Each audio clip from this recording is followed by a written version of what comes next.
The restaurant went silent the second the little boy grabbed his sleeve. Dominic Russo didn't move. He let the kid's shaking hands clutch expensive wool like it was a rope over open water.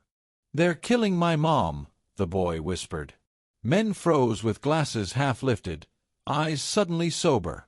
Because Dominic Russo wasn't the kind of man strangers touched. Dominic looked down. 7, maybe. Torn shirt. Red eyes. Blood on his shoes that didn't belong on a child. His voice came out low. "What's your name?" The boy swallowed. "Nico." "And your mom?" "Rosa," Nico said. "She won't get up." Tony, Dominic's shadow in a suit, shifted closer with his hand near his jacket. Dominic lifted 2 fingers. Tony froze. Dominic's gaze stayed on Nico. "Who did it?" Nico blinked fast, as if the memory burned. 2 men, he said. Red bandanas. One had a scar. He traced his cheek. The other had a spider on his neck. Dominic felt something tighten in his chest. Red serpents. Street dogs with sharp teeth and no leash. Dominic stood, slow enough that no one mistook it for panic. His chair whispered across the floor, and the room straightened with it. He looked at Tony. "Bring the car," Dominic said. Tony hesitated for a fraction. Dominic's eyes didn't change. "Now," Dominic said. Tony moved. Dominic crouched so Nico didn't have to stare up at a mountain. He kept his voice calm, because calm was contagious. "Nico," Dominic said, "you take me to her." Nico nodded hard. "Is she going to die?" Nico asked. Dominic didn't answer quickly. Promises were bullets. You didn't fire one unless you were ready to live with where it landed. But Nico's eyes didn't hold the fear grown men carried. They held trust. Dominic took Nico's hand. It was cold. "No," Dominic said. "Not if you do what I tell you." Nico's breath came out in a shaky rush. Dominic turned without raising his voice. "Marco," he said. A lieutenant stepped forward. "Call Dr. Chen," Dominic said. "General Hospital. Tell him trauma." Marco was already dialing. Dominic looked at Sal. "Find the 2 serpents," Dominic said. "Scar and Spider. Bring them to 5th Street." Sal's smile thinned. "Alive?" Sal asked. Dominic's eyes stayed flat. "Alive," Dominic said. Outside, Chicago cut cold. Nico shivered, and Dominic slipped his coat off without thinking. He draped it over the boy's shoulders. The coat swallowed Nico whole. Tony's black sedan rolled up like it owned the curb. Dominic got in first. Nico climbed in beside him, small and vibrating. Streetlights dragged across the windows. Nico stared at Dominic's hands like they belonged to a different species. "Why are you helping me?" Nico whispered. Dominic watched the road. "Because you came to the right door," Dominic said. Nico pressed his forehead to the glass. "Faster," he breathed. They reached the flower shop in 12 minutes. The front window was shattered. Glass glittered on the sidewalk. Inside, crushed roses bled color across the floor. Overturned buckets. Broken vases. Nico ran in. Dominic followed, and the smell hit him first. Metal. Dirt. Crushed petals. Rosa lay behind the counter like someone had dropped her there. Dark hair spread across the wood. Blood pooled under her head. Her breathing came shallow and wrong. Nico fell to his knees. "Mom," he begged. "Please." Dominic knelt beside her, careful and precise. He'd seen violence his whole life. This was different. This was a message written on a mother's body. Dr. Chen pushed through the doorway with a bag and a hard face. "Move," he said. Dominic stepped back. He watched the doctor's hands work fast. "Head trauma," Chen muttered. Possible internal bleeding. We move now. Sirens rose outside. Paramedics flooded in. Rosa was lifted onto a stretcher. Nico grabbed the edge like they might steal her away. Dominic put a hand on Nico's shoulder. Steady. Not soft. You're coming, Dominic said. Nico's voice shook. Please don't leave. Dominic didn't like how those words sounded. He leaned closer, so only Nico could hear him. I'm here, Dominic said. And I don't break my word. The stretcher rolled out into the night. Dominic followed like a shadow with teeth. The hospital lights made everyone look guilty. Dominic walked Nico through the sliding doors like the building belonged to him. Nico kept glancing back at the ambulance bay, as if Rosa might disappear if he blinked. Dr. Chen didn't waste time on comfort. He spoke in clipped words while nurses rolled Rosa away. She's alive, Chen said. That's all I can promise you right now. Nico's fingers tightened around Dominic's sleeve again. Dominic didn't shake him off. He watched Rosa vanish behind double doors, and something old tried to crawl up his spine. He hated hospitals. Hospitals meant waiting. Waiting meant helplessness. Dominic turned his head slightly. Private room, he told Tony. Near surgery. No visitors unless I say. Tony nodded once and moved like a door locking. A nurse tried to stop them. Dominic handed her a name and a look. The nurse looked away first. Nico sat on a stiff chair outside the operating wing, too small for the silence he was carrying. His legs swung without rhythm. His mouth moved like he was praying, but no sound came out. Dominic sat beside him. Not close enough to crowd him. Close enough that Nico didn't feel alone. Minutes dragged. Then Nico whispered, "My mom's scared of the dark." Dominic stared ahead. "She won't be in the dark," Dominic said. Nico's throat bobbed. "They hit her," he said. "I told them to stop." Dominic didn't ask for details. He could see them anyway. He could see a boy crouched behind a counter, breathing through terror, hearing his mother's body meet the floor. Dominic's jaw tightened. "Listen to me," Dominic said. "You did the right thing." Nico looked up, searching for the lie. Dominic didn't give him one. "You came for help," Dominic said. "That's what you're supposed to do." Nico nodded, but his eyes stayed wet. A nurse approached with a stuffed bear and a paper cup of water. Nico accepted them like they were fragile. He held the bear tight against his chest, as if it could hold Rosa together. Dominic's phone buzzed. He stepped into the hallway. Sal's voice came through, eager and controlled. "We got them," Sal said. "Scar and Spider. They were drinking like kings." Dominic's tone stayed quiet. "5th Street," Dominic said. "They're already there," Sal replied. "Tied up and sweating." Dominic ended the call and looked back through the glass. Nico sat very still with the bear in his lap. A boy forcing himself to behave so the world wouldn't punish him again. Dominic returned to him. "I have to step out," Dominic said. Nico's face tightened instantly. Dominic crouched. He kept his voice low. "I'm not leaving you," Dominic said.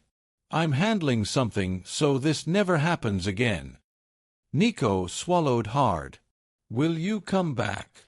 Dominic's answer came without hesitation. "Yes," Dominic said. Nico nodded like he was memorizing the word. Dominic stood and signaled Tony. Tony stayed behind. 2 more men appeared at the end of the hallway, silent as fixtures. Dominic left the hospital with his hands empty and his chest full. The warehouse on 5th Street smelled like dust and old oil. Concrete walls. No windows. A single hanging bulb that hummed with impatience. Carlos Vega sat tied to a chair under the light. Miguel Santos sat beside him, spider tattoo exposed like a confession. They both flinched when Dominic entered. They recognized the shape of real power. Dominic walked in slow. His shoes sounded too loud. He didn't bring a weapon in his hands. He brought certainty. Carlos tried the first lie. "Mr. Russo, this is a misunderstanding." Dominic stopped in front of them. He didn't raise his voice. "Tell me what happened at the flower shop," Dominic said. Miguel licked his lips. "She was behind," he muttered. "We told her to pay." Dominic's eyes didn't blink. "And when she didn't—" Carlos shrugged like he was talking about a parking ticket. "We made a point." Dominic reached into his coat and pulled out something folded. A crayon drawing. Flowers in bright loops. A stick figure woman smiling. A small boy holding her hand. Dominic placed it on a metal table in front of them. "This is Nico," Dominic said. "He drew this while his mom bled on the floor." Miguel's face drained. Carlos stared at the paper like it was a ghost. Dominic leaned closer. "You beat a woman in front of her child," Dominic said. "Over money that wouldn't buy a suit button." Carlos tried to breathe through it. "We didn't know the kid was there." Dominic's voice stayed flat. "You didn't care if the kid was there." Miguel's voice cracked. "We're just collectors. It goes up." Dominic straightened. "Up to who?" Dominic asked. Carlos hesitated, then whispered, "Razor." Dominic nodded once. "Razor Rodriguez," Dominic said. Miguel nodded too fast. "He runs it." Dominic looked at Tony. Tony already had his phone out. Dominic's eyes returned to the two men. "You're going to tell me every shop you shook down," Dominic said. "Every name. Every address. Every dollar." Carlos swallowed. "And if we don't?" Dominic held their gaze without heat. "Then you'll sit here until your fear teaches you how to talk," Dominic said. Tony's phone buzzed. He stepped close and murmured, "We can get Rodriguez here. 2 a.m. auto shop off Kedzie." Dominic didn't smile. "Good," Dominic said. His own phone rang right after. Dr. Chen's voice came through, clipped and tired. "She made it through," Chen said. "She's not safe yet, but she's alive." Dominic exhaled like he'd been holding his lungs hostage. Dominic looked at the crayon drawing on the table. Then he looked back at Carlos and Miguel. "You're going to learn what mercy looks like," Dominic said. "And you're going to hate it." The auto shop sat dead at the edge of the city. Corrugated metal. Oil stains. One flickering light that never quite decided to stay on. Dominic arrived first. He liked the silence before fear showed up. Tony and two men took positions without being told. Engines idled. Then another set of headlights slid in, slower, unsure. Razor Rodriguez stepped out wearing confidence like borrowed clothes.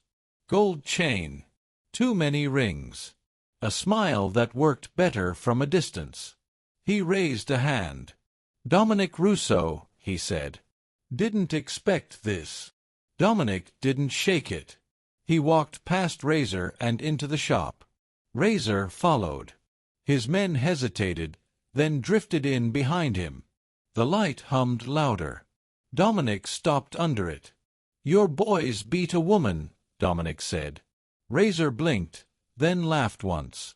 "Street stuff," he said. "It happens." Dominic turned slowly. He held Razor's eyes. "It doesn't happen to children," Dominic said. Razor's smile thinned. "They said she was behind," Razor said. "Rules are rules." Dominic reached into his coat. He unfolded the crayon drawing. He held it up where everyone could see. "This is Nico," Dominic said. 7 years old. Razor squinted. "Cute," he said. Dominic stepped closer. The distance vanished. "This is the last thing his mother saw before your men put her on the floor," Dominic said. The shop went quiet. Razor swallowed. Look, he said.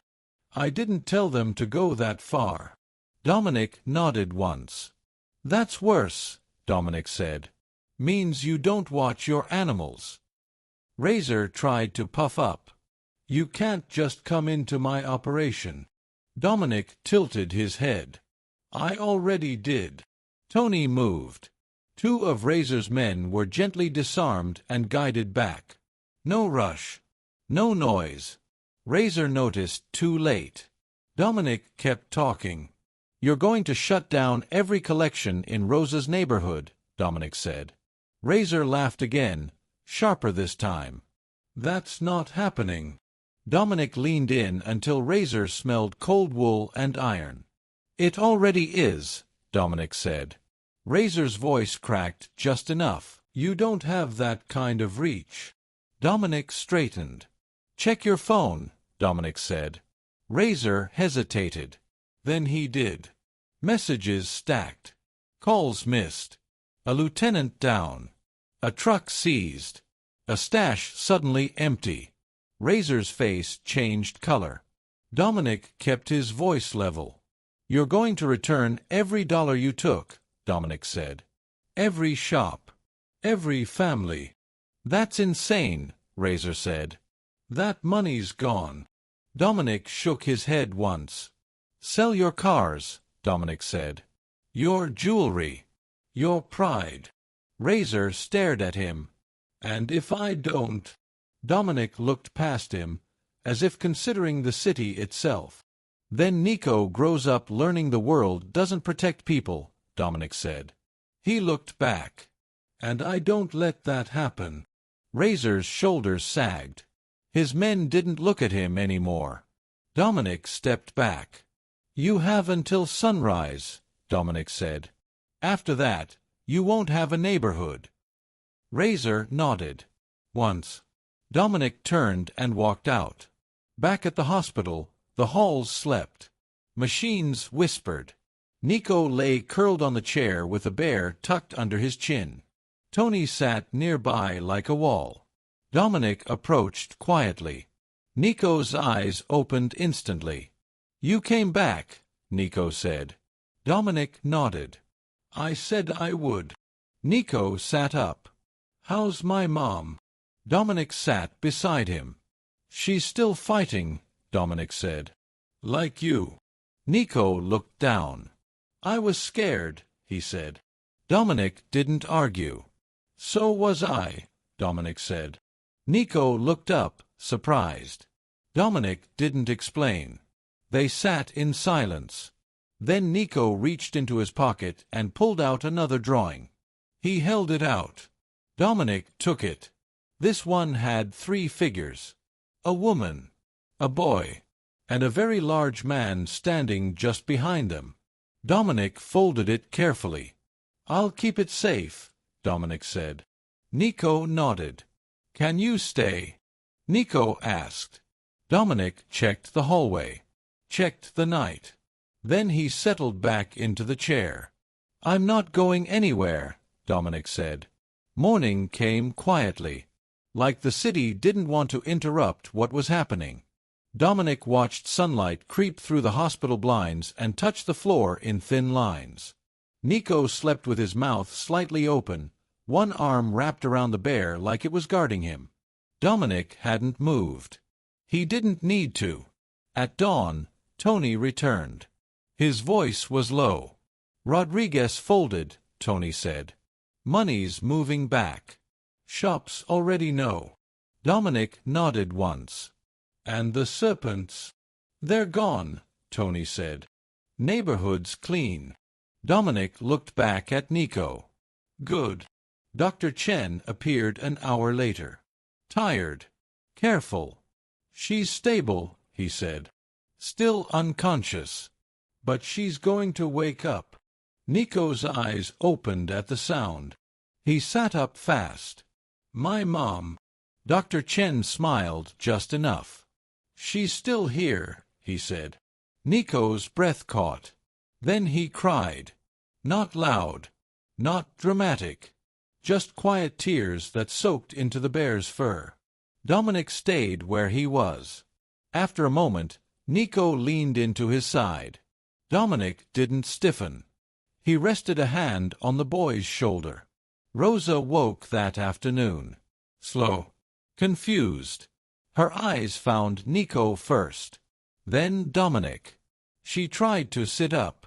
Nico rushed to her. "You scared me," Nico said, crying and laughing at the same time. Rosa pulled him close despite the pain. "Who is this?" she asked softly, nodding at Dominic. Dominic stood. "Dominic," he said. Rosa studied him. She saw the suit, the posture, the danger he didn't hide. "You helped us," she said. Dominic didn't argue. "I made a promise," he said. Weeks passed. The flower shop reopened. New glass. Fresh paint. Flowers lined up like they believed in second chances. Men Dominic sent stood nearby. Not obvious. Not threatening. Just present.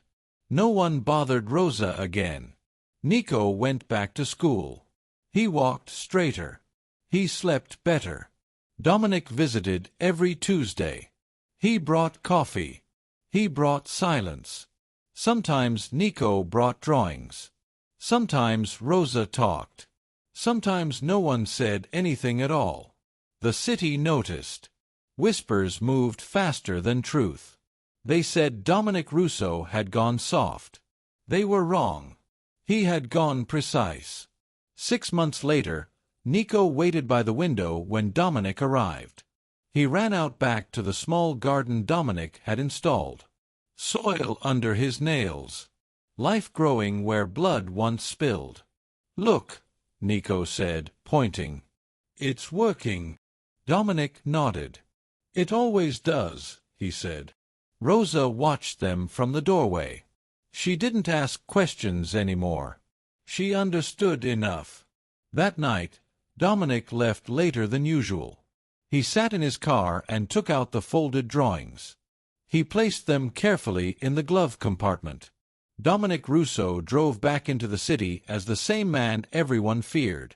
But somewhere between a broken window and a hospital hallway, something had changed. Not loudly. Not completely. Just enough. Because one night, a little boy chose the most dangerous man in the city. And the man chose not to look away. If this story has you holding your breath, subscribe. Because not every promise gets kept.